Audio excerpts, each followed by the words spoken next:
and welcome back to the Hannah Frankman podcast. On today's episode, we're doing something a little bit different. Over the past few months, I've interviewed closing in on 50 guests. And today I want to do a solo episode because I want to talk about some of the things that I don't get a chance to share when I'm interviewing other people. I want to talk about my own alternative education experience. I want to talk about my journey getting into working in the alternative education space. I want to share why I started this podcast in the first place. And I also want to address some of the more frequently asked questions that I get from parents around educating their own kids and some of my top pieces of advice for how to think about an education. And I want to talk a little bit about some of the things that I think the future of education is going to look like based on the experience that I've had, the experiences of other people that I've seen, and the things that are happening now in the education space. If you've already heard me talk about my story and you want to skip over those parts, we'll have each section of this episode broken down in the show notes. So you can skip over to the parts that you find most interesting or most useful to you. Really quickly, some housekeeping before we get started. I'm going to be emceeing a conference in Atlanta, Georgia this June for high schoolers ages 14 through 18. This conference is hosted by the Foundation for Economic Education and is going to be covering both the principles of liberty, but also the craft of writing. And there's a really stellar speaker lineup, both to talk about the principles of freedom and liberty, but also to teach students some really strong writing and communication skills. If you have a high schooler who you think might be interested, there are full ride scholarships to cover travel and tuition to the conference. You can check out the link to the conference down in the show notes. It's called the Active Mind Conference, being hosted by FEE. And I'm going to be emceeing the whole thing. So if you have a student who you think would benefit from the ideas of FEE, some writing coaching from myself and other people on this speaker lineup, definitely send them a link to apply. Okay, let's dig in. So I want to talk first about my own story because my passion for alternative education started a very long time ago. And part of the reason that I started writing and talking about education in the first place is because I remember my parents talking about adults who had grown up homeschooled when they were making the decision to homeschool me. And I remember hearing them talk about these positive examples of what an alternative path could look like as part of the reason why they decided that they didn't think it was going to be a risk to my future to give me an alternative educational path. And I feel very strongly that the education I received was a huge net positive on my entire life trajectory. And I want to share the story of my own education in hopes that it can be helpful to someone else who's also trying to make a decision about what educational path is going to be best for their child and for their family. I went to school for the first few years of my life. I attended a private, very Montessori-inspired preschool and kindergarten. It was overall a really great experience. I'm still impacted by it to this day. I also got very bullied in preschool and kindergarten, and I am still impacted by that too. And I think about this fairly often, how formative those first few years of my education were, and how much both positive and negative from those early years I carry with me still. And I can trace back thought patterns and beliefs about myself and beliefs around how I interact with the world that trace all the way back to that experience in my preschool and kindergarten. When I was in kindergarten, my parents were trying to decide what education avenue they were going to take next. And I remember this process vividly because my little sister, my only sibling, was born during my kindergarten year. And I remember her being a big part of the decision-making process for my family. My parents really didn't want me to be gone at school all day and miss all of my little sister's firsts. They wanted me to be there to see her first words and her first steps. They wanted me to be very present and not be so removed because of the age difference that we weren't able to have a really strong relationship. And that was a big part of the calculus for my parents around which educational path to take with me. But they really didn't know when I entered my kindergarten year what they were going to do for first grade and beyond. And so my family embarked on basically a school tour. I grew up in southeastern Pennsylvania, where there were a fair amount of educational options. And we went and visited a lot of them. We visited a Waldorf school. We visited a private school. We visited a hybrid school where students were at school part of the week and homeschooled part of the week. We visited a very experimental project-based school. And we visited the local public school. And I remember sitting in one of the first grade classrooms with my mom. And by the time we got to the public school, it was close to the end of the public school year. And so all of the students the day that we visited were doing their end of year math test.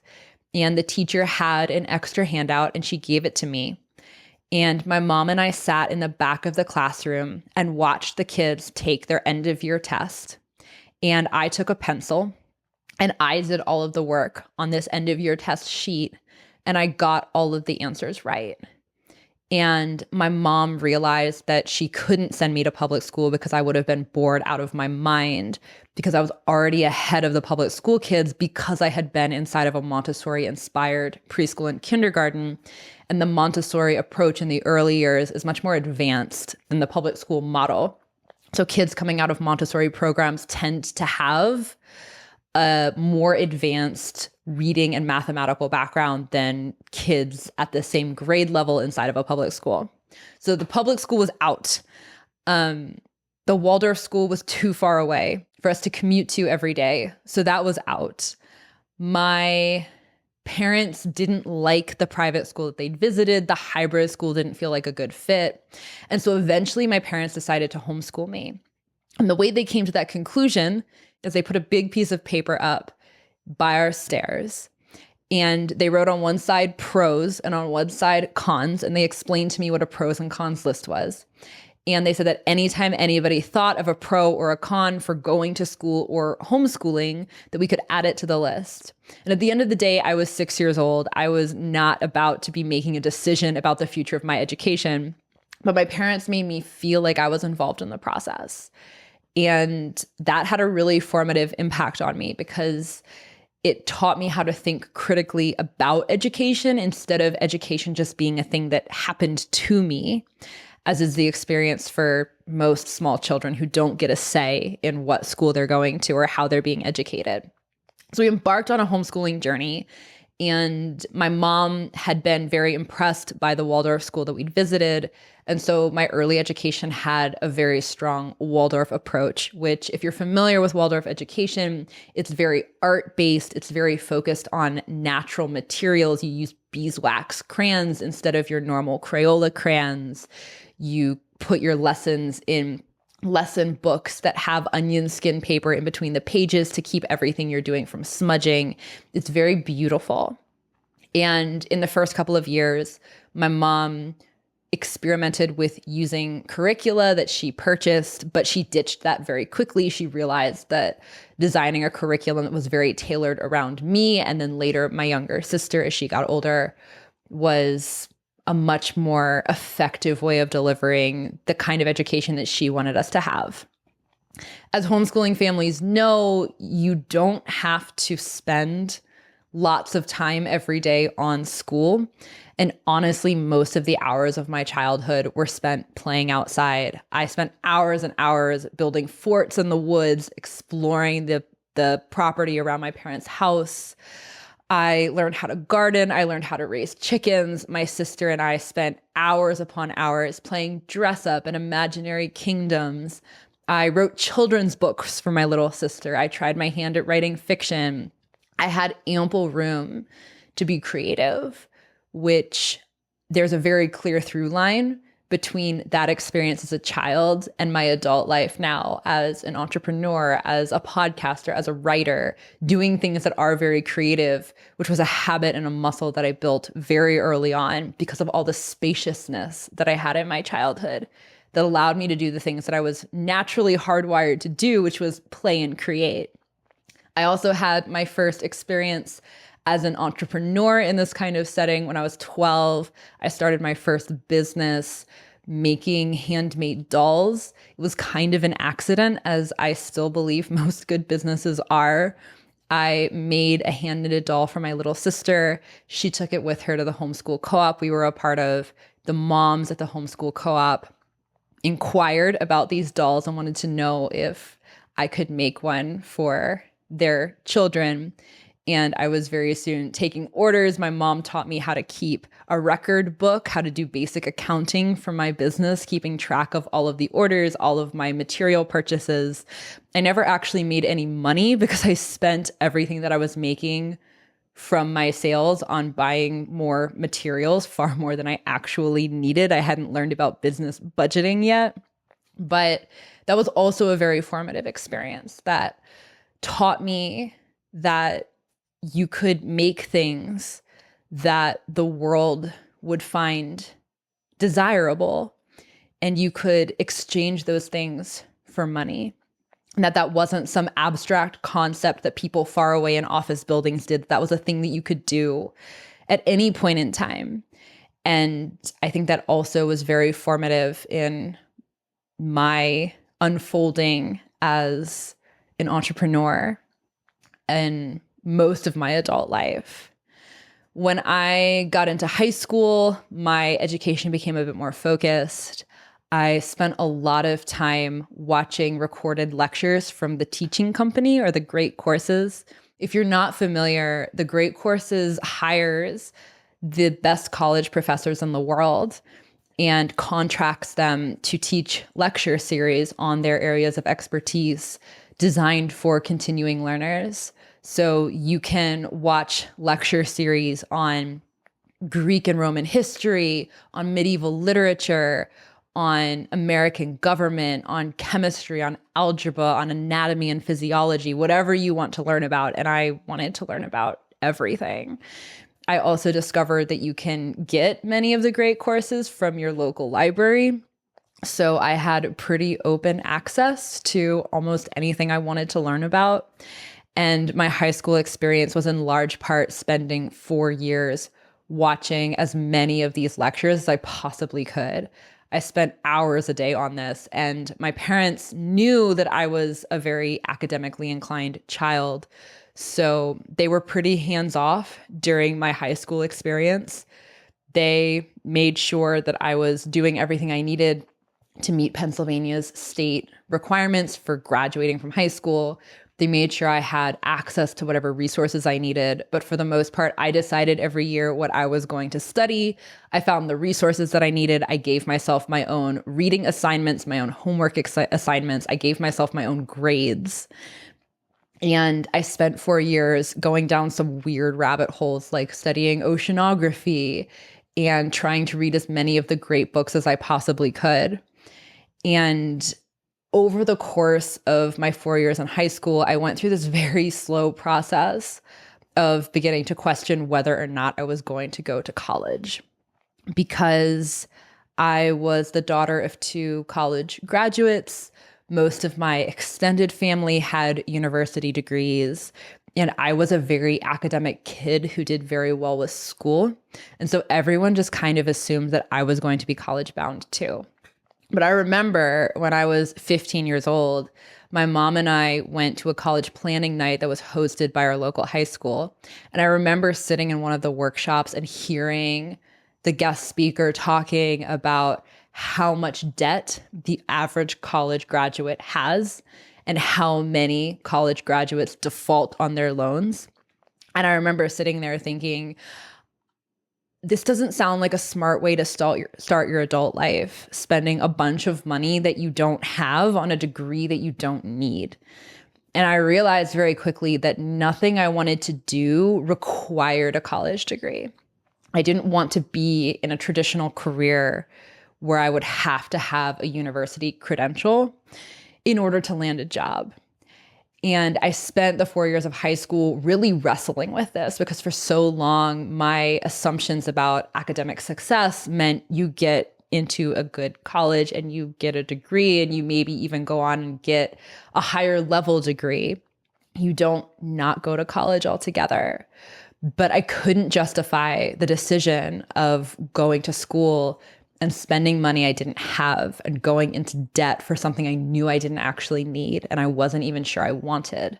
And simultaneously, I realized that I was spending all of my time watching lectures from college professors on topics that I found interesting. And I was learning from the best in the world in every topic. And if I went to school, I'd have to choose a school that had maybe one or two professors that I really loved, but everyone else would be the people that just happened to be there. And I would be required to take 2 years of gen ed, which felt like a step back after being able to be the primary choice maker in my academic journey up to that point. I didn't fully decide not to go to college until halfway through my senior year when it was college application season and I never submitted an application anywhere. But I decided to take a 4-year experiment where I would see how far I could get in the time that I would have been in college. And if at the end of those 4 years, I was not successful, I wasn't able to land a career, I wasn't able to make money, it felt like my options were going to be limited, then I always could go back to school. But I wanted to see how far I could get.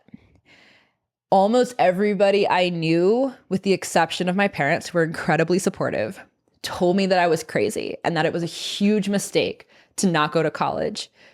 But nobody could really give me a good answer as to why.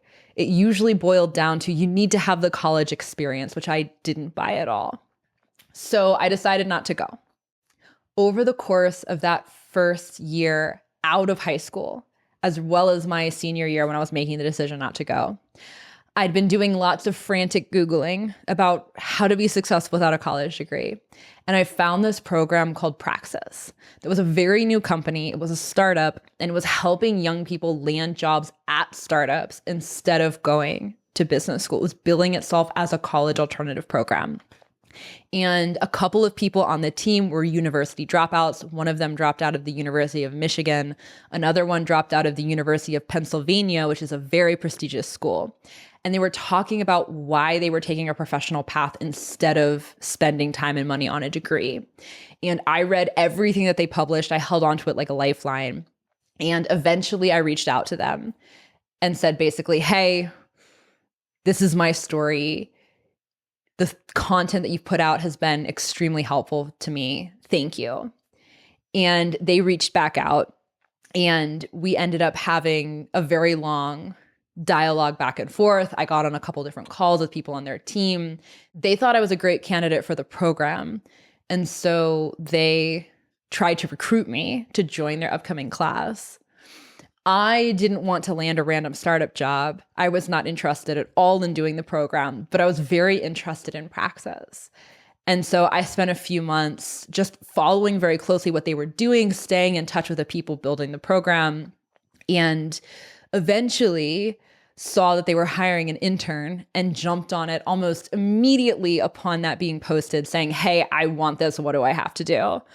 I submitted an application, got the job, and became the most stubborn intern they ever had. I think they thought that my internship was going to be a lead pipeline into me becoming a participant in the program. And I spent my 4-month internship trying to convince them to give me a job. Eventually, they kept me on as a contractor. I didn't even know what a contractor was at that point. I thought I was just a perpetual intern. Ended up contracting with them for almost 15 months cumulatively before finally getting a full-time job. And I spent another 5 years after that involved with Praxis, 3 years full-time, another 1.5 years coaching after I left my full-time job. When I first started working with Praxis, I was working on their education team. I got to coach students going through the program. I got to help support on curriculum builds. I got to help with program management. I got to help with community management. And I was thrown into the deep end very quickly. I started hosting their weekly workshops where they had guest speakers coming in every week. I got to meet some really incredible business professionals doing that. I got to become eventually the primary coach for everybody going through the program for years. I got to work with some really incredible young people and support them on their college opt-out journeys. Eventually, I got to rebuild the entire curriculum altogether and design a new version of the program that was intended to better deliver the results of helping young people without any prior experience and college degrees be ready for a high-level startup job. And I learned a lot along the way about education. At the time, it felt kind of like a hack. I can go work for the program that's teaching people how to be successful without college. And along the way, I can learn how to be successful myself. But it turned out that it was my first foray into the education world as an adult. And it lit a fire for me for thinking about education. When I was working inside of Praxis, I got to think really critically and from a very first principle standpoint about what actually matters when you're designing a curriculum. When I was in high school, I got to think about designing a curriculum just for me to get me where I wanted to go and answer the questions about the world that I had. But at Praxis, I got to think about designing a curriculum at scale. If you have a group of students and you're trying to get them from point A to point B, point A being they're coming into the program, they maybe have some entry-level working experience in the service industry, but they don't have any like career-level professional experience. And you're trying to get them to a point where they are hireable at a startup doing something like sales or marketing or customer service. You have to figure out what is the delta between point A and point B. What's missing between these 2 points? You have to solve for that. And then you have to think through, how do I design a curriculum that delivers the things that are missing, that closes this gap? And that was a really, really interesting process for me to go through again and again, as well as thinking about the community side of an education, the one-on-one coaching side of an education. And by the time I left Praxis, I realized that I'd A, learned a lot about the education problem, but B, I had become very interested in education. A lot of the network that I had built was also in the education space.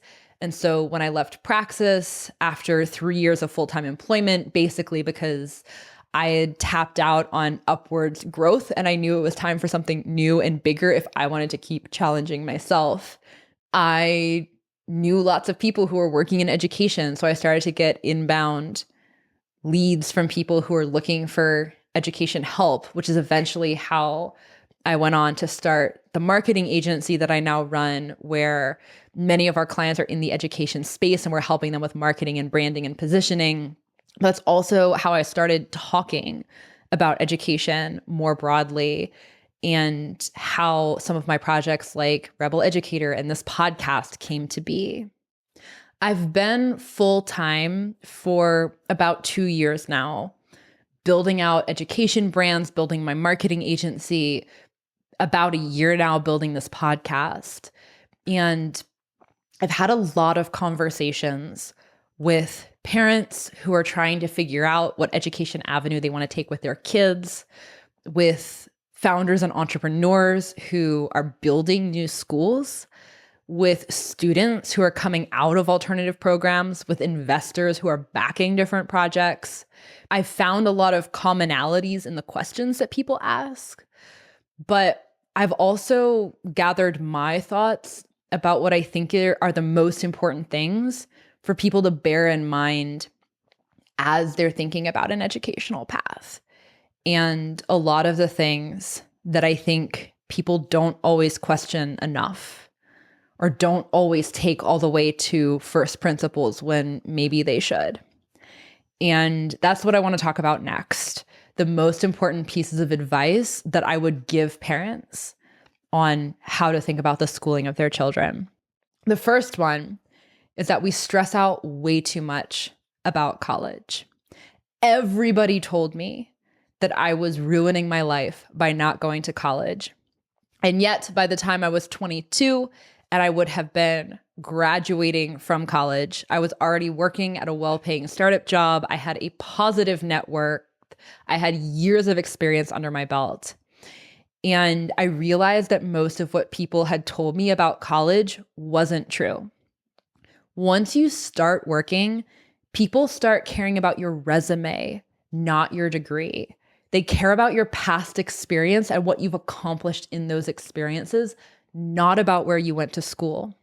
Unless you're a doctor or a lawyer or something that legally requires a degree in order to practice your profession, you don't actually need one. And most jobs that say a degree is required don't actually require a degree to complete the job. They're using the degree requirement as a proxy for competence, and they're using it as a filtration mechanism in their application process. They're screening out people who don't have degrees because it's just a bare minimum thing that they can sift for to make their processing through applicants easier. But they don't actually care. And you can get around that by having a portfolio of skills and projects that you've completed that shows your ability to do the job well. And by creatively pitching a company as part of your application, instead of just going through the conveyor belt application process where your resume gets sifted out because you don't have a degree. Most people aren't creative with their applications to jobs, but if you are, the last thing people care about is where you went to school. And everything that people say college has a monopoly on and that you need a college experience for is not true. You can get what you'd get at a good college outside of school too. I did. You can use Twitter for networking to meet people who are interesting professionals in different spaces that you're interested in. If you move to a city with interesting people or just visit a city with interesting people, you can start to build a network of individuals who work in the profession you're interested in and can help you and support you and give you advice and offer you opportunities. If you go to conferences, you can meet people who have expertise in the areas that you're interested in. If you build a portfolio of projects you've completed, you can use that for employability in place of a degree. And everybody knows that college does not have a monopoly on the actual information. They give it away for free. You can go watch MIT lectures, Yale lectures, the entire curriculum of Harvard for free on their websites. They're giving it away. The value is not the education. The value is the network, it's the opportunities, it's the experience, it's the career readiness. And all of those things can be gotten elsewhere for a fraction of the price of college. The second thing that I would tell parents, and I think this is really important, school as we know it is an outdated idea. Prior to the 21st century, schools needed to be brick and mortar buildings because knowledge was geographically constrained. We didn't have the internet. We couldn't go with a few strokes of a keyboard, find everything written on a topic in the history of mankind. You had to go somewhere to get knowledge. You had to go to a university. You had to go to a school. And bigger schools were valuable because you had access to more. A public school or a consolidated school district had more resources, more teachers, more books, more access to information than a small, localized one-room schoolhouse did. It was an innovation on the old model. But the internet has changed that. You can access all knowledge from anywhere more than you ever could inside of an institution. which means that the informational monopoly that schools used to be built on no longer exists. Now school is about socialization, it's about accountability, it's about structure, it's about childcare. Those are the things that it's delivering on. Education's kind of at the bottom of the list. And all of those things can be done better elsewhere. It's worth thinking about unbundling the services that school provides, even if you're not in a position where you're ready to act on that. Chris Turner, who I had on the show a couple of months ago, is doing a great job of this in Atlanta. He's building a co-learning space for kids called Moonrise. Think of a WeWork or a co-working space, but designed for kids, especially homeschooling kids who can come into the space and work and learn and play together or work independently on their school that they brought from home. It's not a space that has teachers. It's not a space that's designed to deliver an education. It's just solving the childcare and socialization problems of school. People are doing this with online school where they're not addressing the childcare and socialization components, but they're delivering a world-class education to kids no matter where they're geographically located. There are lots of different people who are tackling the education problem from different angles, and the internet is making that possible because you no longer need school to fill all of these functions at once. We live in a world where the only thing we know in living memory is kids going to public school. It's what our parents did. It's what our grandparents did. We assume that that's how it has to be because that's all we can remember. But public school is a 19th and 20th century invention. It's not how we've educated our children for most of human history. And in the 21st century, in the era of the internet, it's no longer the most effective way to do it, and it's no longer necessary. The third thing I would tell parents is to teach your kids how to learn.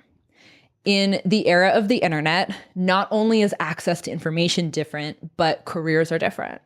The world is changing very, very rapidly, and it's going to change even more quickly as things progress. The advent of AI means that the entire career landscape is going to change. The work that I do now as a podcast host, as someone who runs a marketing agency that does social media brand building for clients, those things didn't exist when I was a little kid. I couldn't have been in kindergarten and said, I want to be a podcaster when I grow up. This career hadn't been invented yet. And now that AI exists, careers are going to change even faster. There is no way that you can prepare your child for all of the possible future careers that they're going to encounter, but you can teach them how to be agile. You can teach them how to learn things quickly.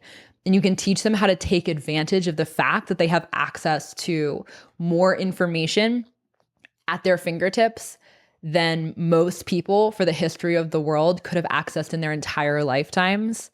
And they can learn anything that they want. And so your job as a parent or your job as an educator is to teach them how to learn so they can take advantage of this huge wealth of information that they have and translate it to the huge wealth of opportunity that now exists via the internet for possible career paths that your child can take. The fourth thing I would tell parents is don't stress out about grades.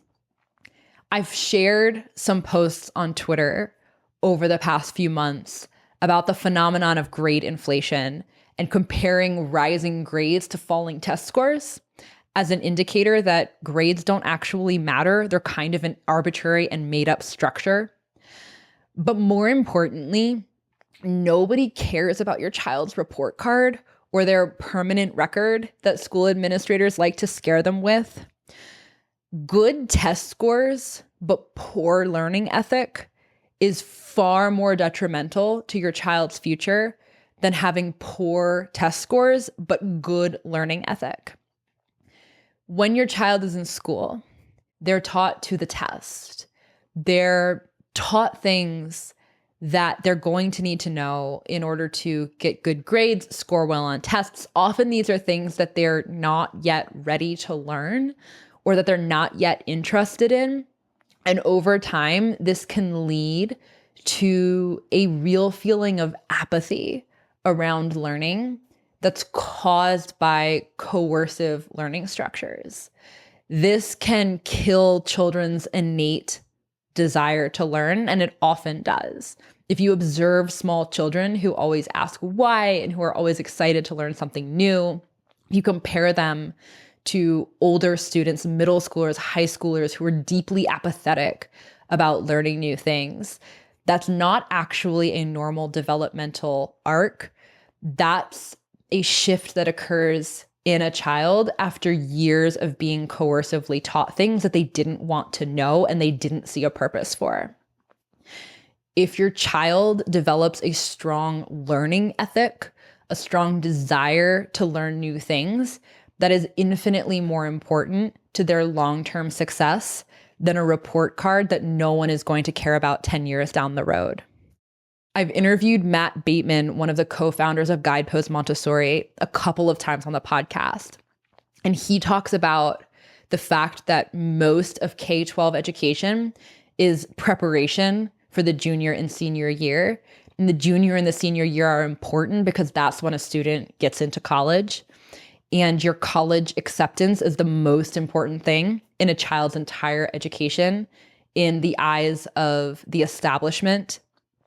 If your child gets into a prestigious school and drops out, that's considered to be better than your child getting into a very average school and graduating. And that's infinitely better than your child not getting into school at all.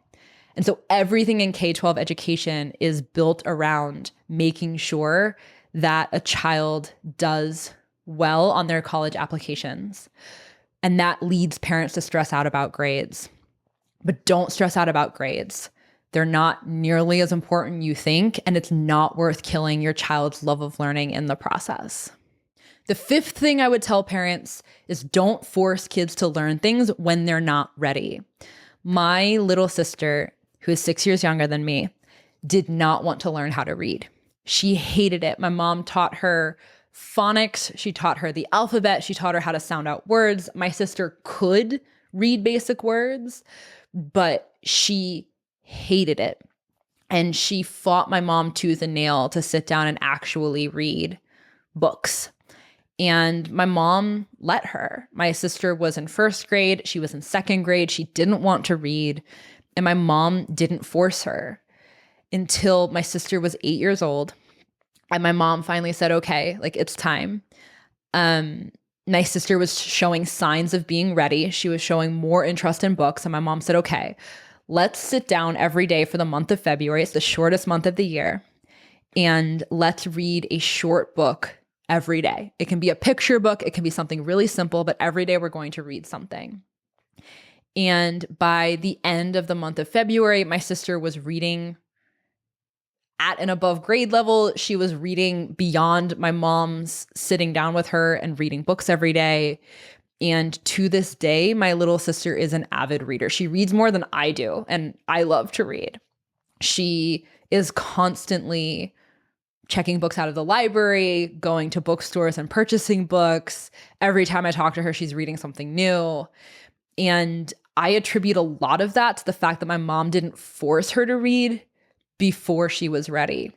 When I was in elementary school, I didn't want to do math.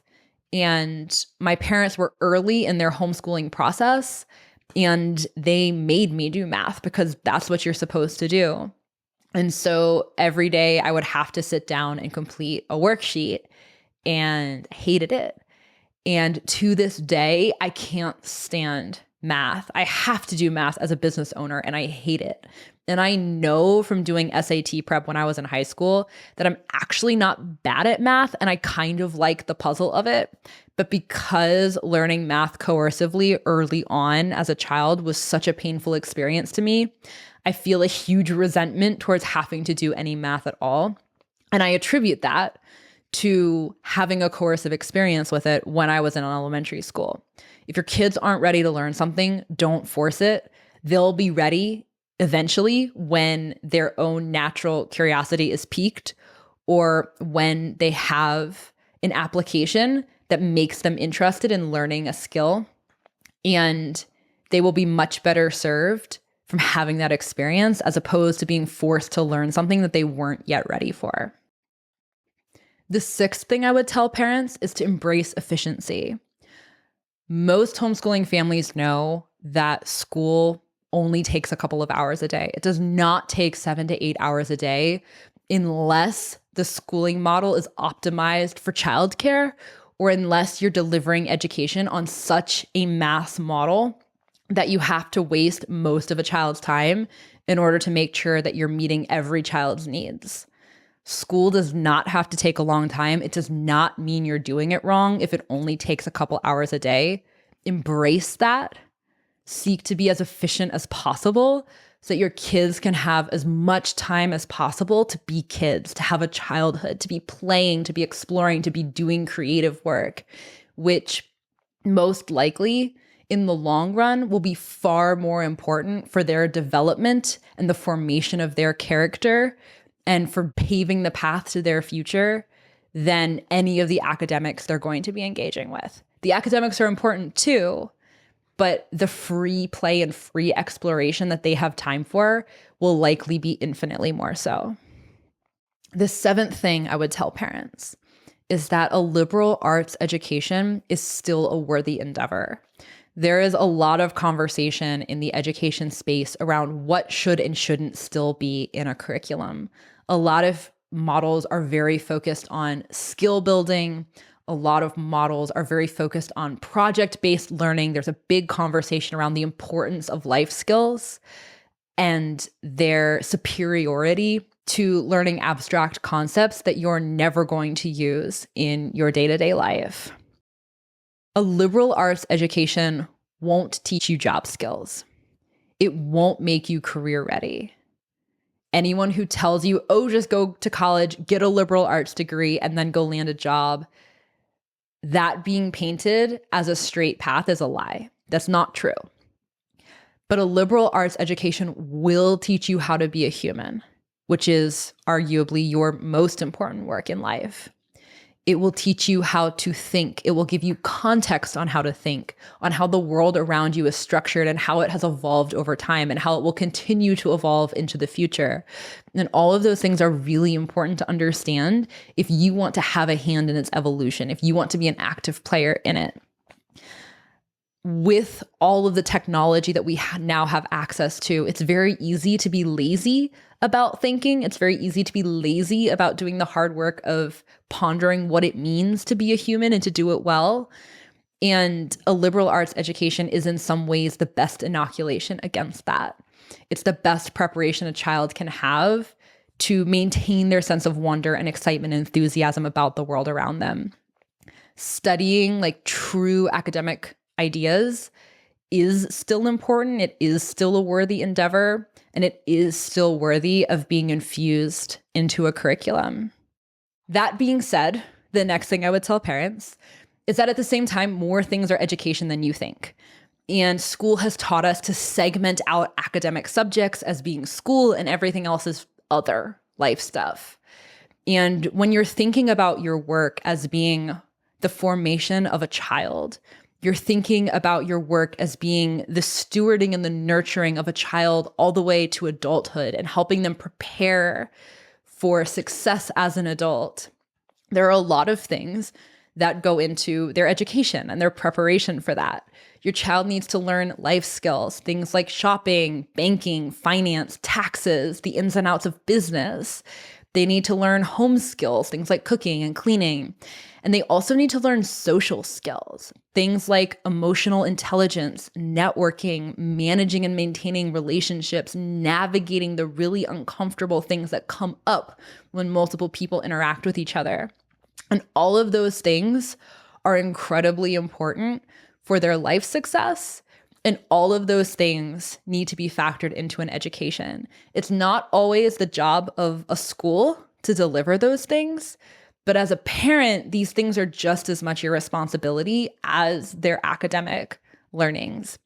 This is a very big point of debate in the alternative school world, different people have very strong philosophies around what should be delivered in an education. Is it the job of the school to teach things like life skills? Is it the job of the school to teach social skills? Or does that default back to the parent? And at the end of the day, I don't know that there is a singular right answer to that question. But I do think that as a parent, as you're thinking about all of the areas that you want to make sure you're preparing your child for their future, all of these things are equally as important to their success as academics. Not more important, but equally important. The next thing I would tell parents is that you need to give your child as much agency as possible in their education. Self-direction is such an important skill. And it's one of the things I'm most grateful for to my parents for giving me. When I was in high school, I had almost complete self-direction over my education. But when I was in elementary school, I had most of my day to be self-directed. I could choose whether I was going to read or do art or write a story or play outside. And having large swaths of space where I got to be the person deciding what I was going to do was super important. I learned how to be comfortable being bored and use boredom as a springboard into creativity and new ideas and endeavors. I learned how to have a whole afternoon to myself and figure out what I was going to do with it.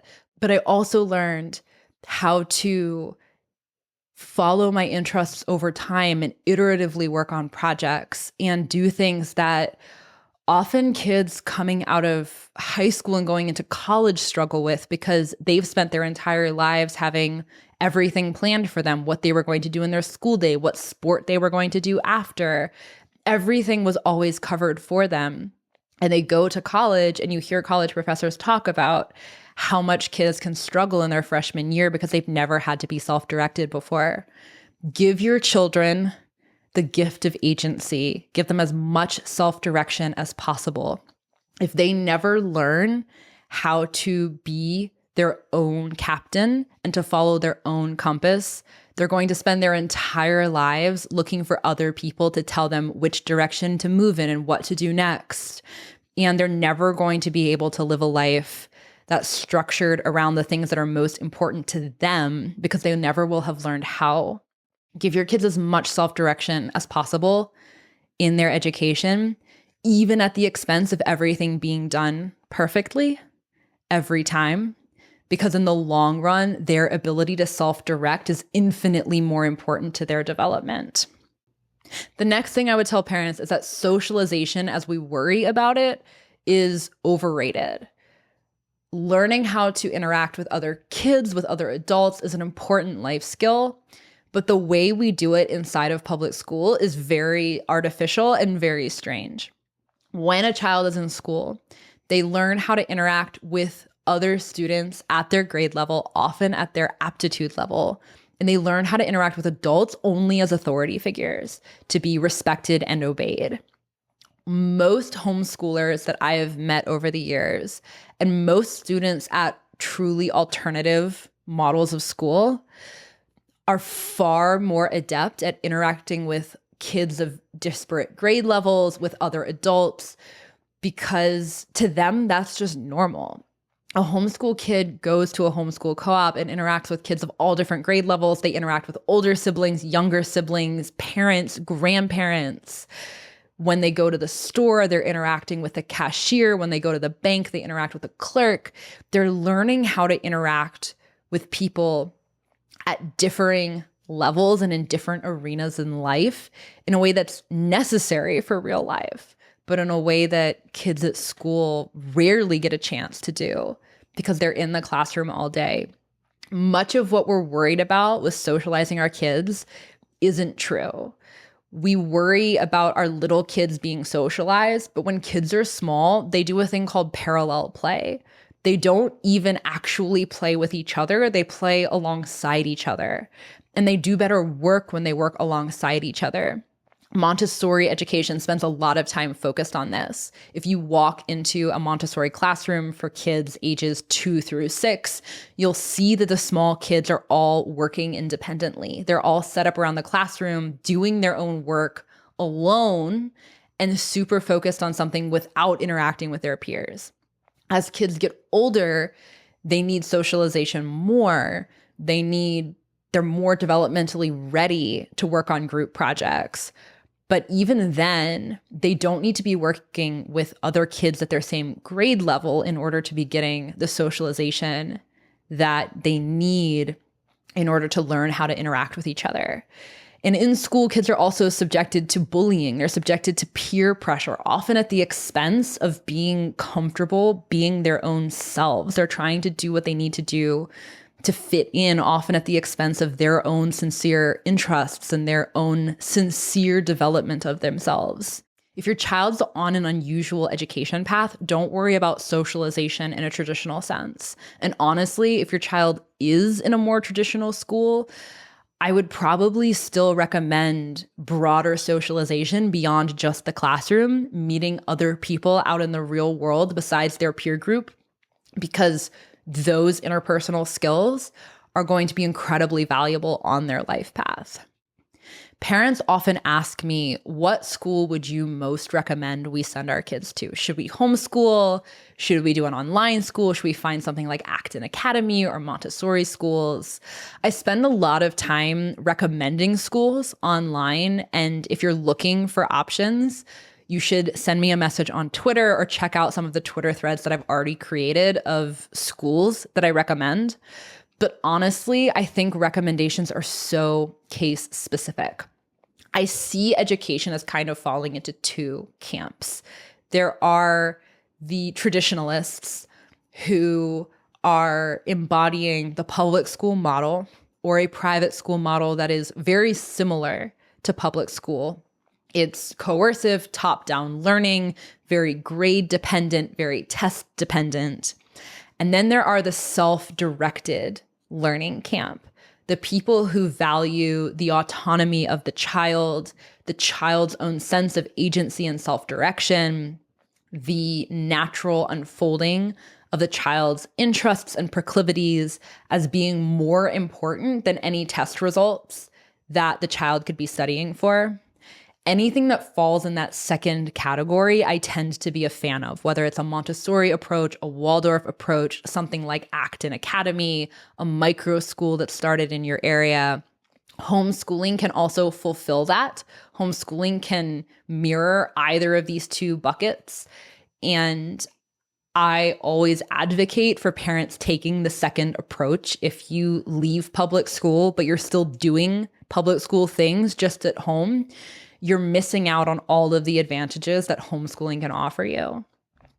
But at the end of the day, I don't think there's any one right answer for families. I think it depends on your geographic location and what options are available to you. It depends on how many financial resources you're willing to put into school tuition, or whether you need to pay for a school tuition because you don't want to give up a second income.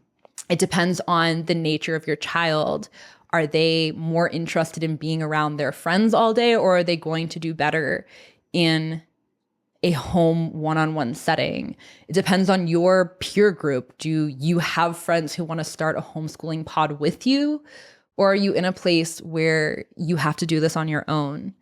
I don't think there's any one answer, and I don't think that any one model delivers a superior education.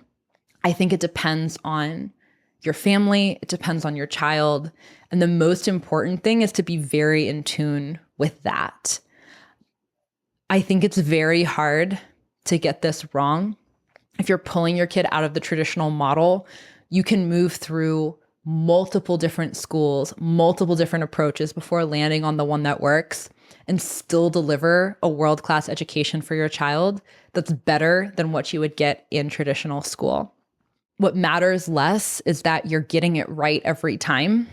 And what matters more is that you're tailoring the approach around the individuality of your child, because children are individuals. They're dramatically individual. And the thought that we can design one education approach to serve every child is ridiculous. And it's one that I hope we outgrow very quickly on a societal level, because children are so much better served when they have an education that's tailored around them, and they deserve that. There's a lot more that I could say about education and what I believe about it, but we're going to leave this here for today. If you have questions about any of this, or thoughts or commentary, I would love to hear it. You can always send me a DM on Twitter. My messages are always open. And I would also always love to hear from you about what else you would like to hear about on the show, who else you would like to hear interviewed. Thank you so much for being here. It's crazy to me that every week I can put out an episode and hundreds or thousands of people can listen to it. It's crazy that you all are here, and I'm so incredibly grateful. Thank you so much for listening, and I will see you all next week.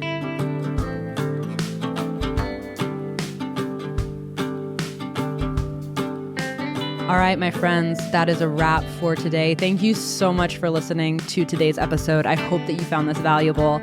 Please leave a 5-star rating on Apple or Spotify. Please like the video on YouTube. And please don't forget to subscribe on whatever platform you listen to make sure that you don't miss next week's episode. Thank you so much, friends. I will see you next week.